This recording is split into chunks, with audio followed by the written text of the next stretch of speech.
Hello, I hope you're ready to work really hard. I'm going to use the topics of art and design, tourism and heritage, and third one is health to help you practice part 3 speaking.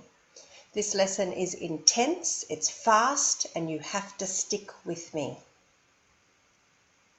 Remember, in part 3, you have to show the examiner how you can discuss things more deeply, things about culture, about society, not about you personally. Your vocabulary has to be more advanced, your grammar has to be more advanced. You have to develop your ideas, so you give slightly longer answers. And don't forget, you can clarify the meaning with the examiner. You can even paraphrase yourself using words like, in other words. Well, what I mean to say is, let's begin. Imagine in part 2 you got this card. You have to describe something you find particularly beautiful. You could describe an artwork, a piece of jewellery, a fashion item. What about scenery, a place, or a person? Actually, the first 3 you could definitely do. The second 3 you should not do. So let's imagine you did one of these. And what type of part 3 questions would the examiner ask afterward? Remember, the overall topic is art and design. What distinguishes modern-day objects from ancient ones? What distinguishes modern-day objects from ancient ones? The examiner wants you to compare and contrast and wants you to show a variety of verb tenses from past to present with their correct time expressions. Why do some objects increase in value as they get older while others don't? What does the examiner want to hear? He or she wants you to compare and contrast again and wants you to be able to show things changing over time, using words like as, while, at the same time as, meanwhile. What present-day items might be interesting to archaeologists in the future? Think about the question.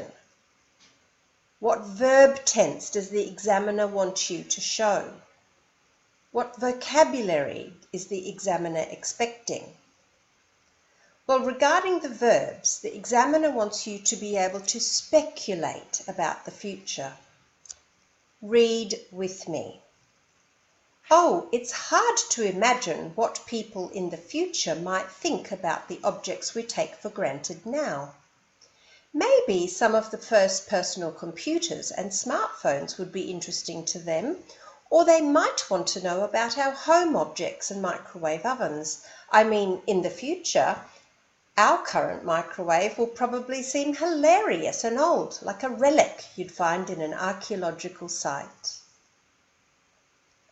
Did you see the speculation? It's hard to imagine what they might think about. Maybe, would be interesting. They might want to know. In the future, will probably seem. Let's keep going. Apart from keeping old objects, how else can we keep in touch with the past? This question, you have to be able to describe general ability and the ways of doing something. See this little word how? It's a hint. And often we can answer how with by ing. How important is it for human beings to maintain their links with the past? The examiner wants to hear you give your opinion followed by a reason. In my experience, it's extremely important. I mean, how can we understand ourselves if we don't know where we came from? Our culture, our religion, our music, and our family habits. All of these things help shape our identity and give us meaning. For example, children in school learn about the history of their country, and this helps them understand the world. Or just something simple like learning a recipe from your grandmother makes you feel, I don't know, like one, together, not separate. In what ways can the events of the past help us to understand our future?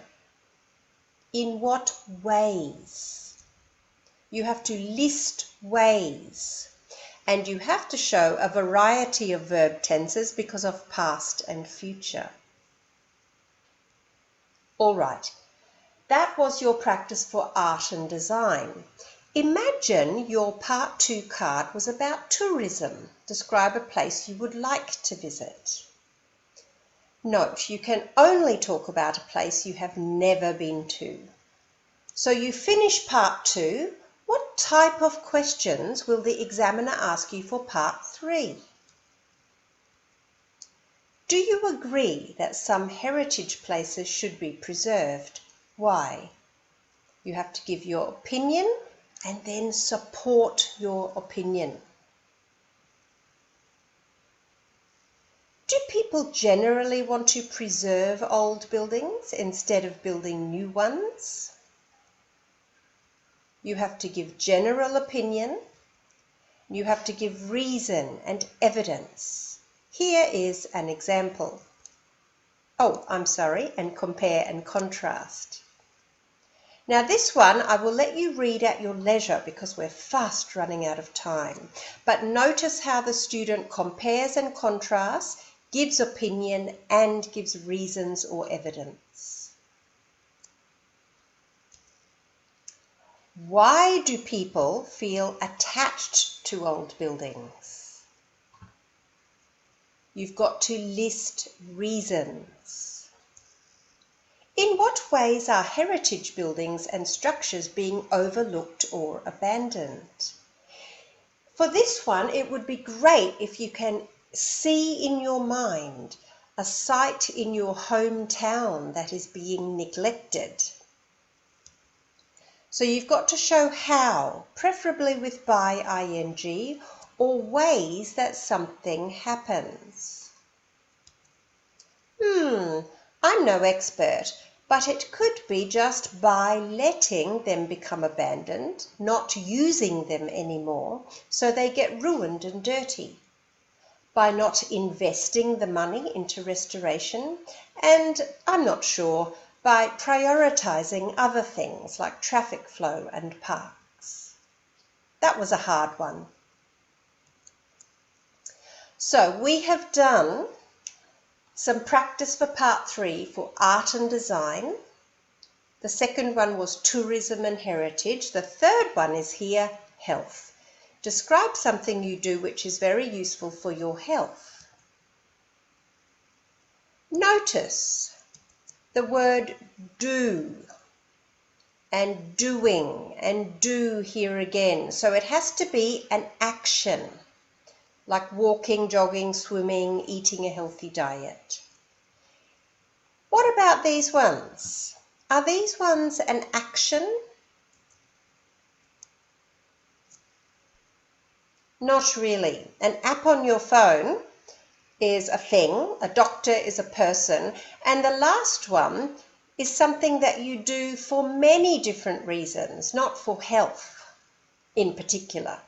So these ones would be a good choice, these ones not good.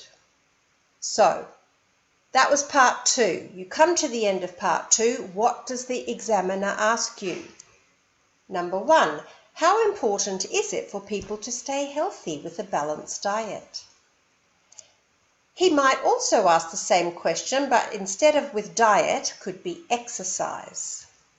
You have to give your opinion, followed by reasons and evidence.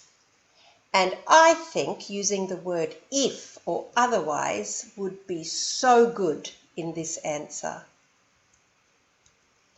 Do you think people are more health conscious these days than in the past? What are the hints in the question Do you think? They want an opinion. More than. They want comparing and contrasting present to past. And because you have to compare and contrast present and past, you need excellent time expressions. Here is the model answer. This one I'm going to take time and ask you to read it with me. Do you think people are more health conscious these days than in the past? Absolutely, yes I do. These days we have the Fitbit and all the health apps on our phones. There are advertisements from the government about having a healthy diet and the dangers of smoking and obesity. While I've been in Australia, I've noticed the rule that you cannot smoke near the buildings. You have to be more than 4 meters away. This forces smokers to think differently and be more aware of the health impact of smoking. When my grandfather was young, he didn't know anything about nicotine or what happened in his body when he inhaled cigarette smoke. And my parents didn't exercise when they were young. So for sure, people are more conscious or more health conscious nowadays. Did you see all the features? Answer the question directly. Give specific examples. Let's keep going. What factors have led to a more or less health conscious society? You have to list factors and also show that you can describe something changing over time. What types of leisure activities are most common these days? Did you hear the word most? You have to list types. And you have to make a priority, the most or the least.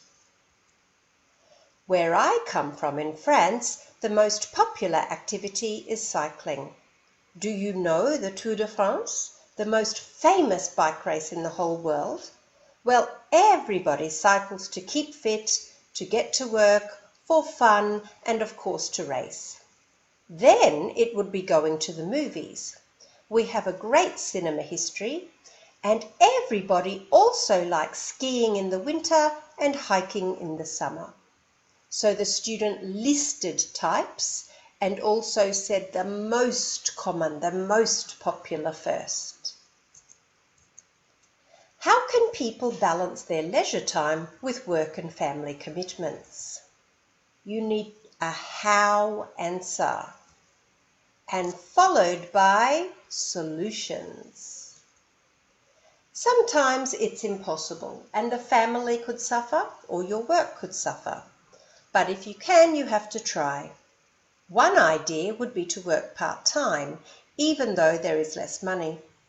Also, get away from the office at night and on the weekend so you are not tempted to do work. Don't take your laptop and turn your phone off, so you can talk to your family properly. Did you notice all the solutions that the student answered with? Don't forget, I'm here to help. Because you have purchased this product, don't be afraid to email me your answers and I'll give you some advice. I also have writing products available which you can buy through the website. Good luck.